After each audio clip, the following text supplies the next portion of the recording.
सोचिए आपके पॉकेट में जो 100 रुपए का नोट है उसकी असली वैल्यू क्या है? बस एक कागज। फिर भी लोग इसके लिए काम करते हैं, लड़ते हैं। मनी कोई चीज नहीं, बस एक बिलीफ सिस्टम है। सब कुछ स्टार्ट होता है आज से हजारों साल पहले बार्टर सिस्टम से। मतलब आपके पास दूध है, मेरे पास चावल है, हम एक्सचेंज कर लेंगे। सुनने में तो सिंपल लगता है पर असली प्रॉब्लम यही थी। मुझे चावल चाहिए पर आपको दूध नहीं चाहिए, डील खत्म। इसे बोलते हैं डबल कोइंसिडेंस ऑफ वांट। मान लो समहाउ डील हो भी गई तो इसकी वैल्यू कैसे डिसाइड करो? 1 केजी चावल में कितना लीटर दूध देना है? कोई फिक्स सिस्टम नहीं था, इसलिए बार्टर सिस्टम स्मॉल विलेज में तो चला, पर जैसे जैसे सोसाइटी बड़ी हुई ये सिस्टम फेल हो गया। फिर इंसानों ने एक स्मार्ट मूव किया, उन्होंने स्टार्ट किया कॉमोडिटी मनी। मतलब ऐसी चीजें जिनकी खुद की वैल्यू हो, जैसे गोल्ड, सिल्वर, नमक। अब आप डायरेक्टली सामान एक्सचेंज नहीं करते, पहले आप गोल्ड देते हो, फिर आपको जो चाहिए उसके बदले में आप खरीदते हो। प्रॉब्लम तो पार्शियली सॉल्व हुई, लेकिन अभी भी कुछ लिमिटेशंस थी। जैसे गोल्ड को कैरी करना मुश्किल था, सारे गोल्ड सेम क्वालिटी के नहीं होते थे, और डिवाइड करना भी मुश्किल था। मतलब सिस्टम अपडेट हुआ पर अभी भी परफेक्ट नहीं था। फिर एंट्री होती है गवर्नमेंट की। उन्होंने कॉइन बनाया स्टैंडर्ड वेट और वैल्यू के साथ। अब ट्रस्ट आ गया था सिस्टम में, लेकिन फिर भी एक प्रॉब्लम थी, कॉइन्स अभी भी कैरी करने के लिए हैवी थे। फिर एंट्री होती है बैंक्स की। उन्होंने पेपर रिसिप्ट देना स्टार्ट किया। मतलब आप गोल्ड डिपॉजिट करो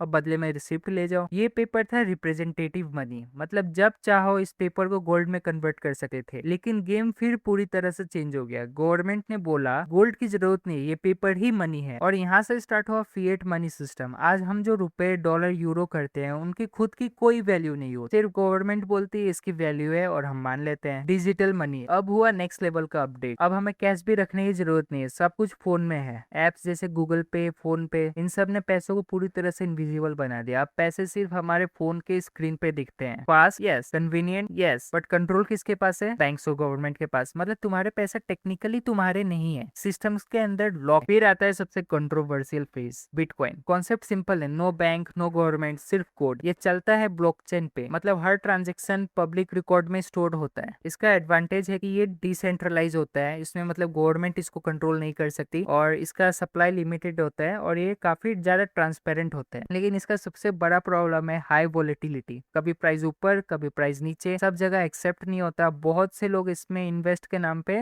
गैम्बलिंग करते हैं। आसान भाषा में बोले तो ये फ्यूचर हो सकता है पर अभी स्टेबल नहीं है। पूरा जर्नी समझ लो, पहले बार्टर सिस्टम, फिर कमोडिटी मनी, फिर coins, paper receipt, digital money, और फ्यूचर क्रिप्टो हो सकता है। अगर आपको ऐसी ही स्टोरीज पसंद है तो यार सब्सक्राइब क्यों नहीं करते यार। मिलते हैं अब नेक्स्ट वीडियो में, तब तक के लिए बाय बाय।